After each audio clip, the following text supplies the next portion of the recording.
দেখুন, এই কুকুরটি হচ্ছে মা আর এটা হচ্ছে তার বাচ্চা। তো এই রোডে গাড়ি অ্যাক্সিডেন্টে এই কুকুরের বাচ্চাটি মারা যায় এবং মা কুকুরটি পাশে বসে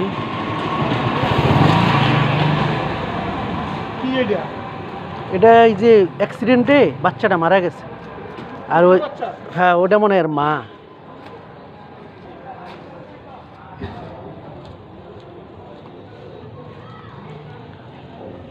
তো কুকুরটি শোক পালন করতেছে তার বাচ্চার জন্য।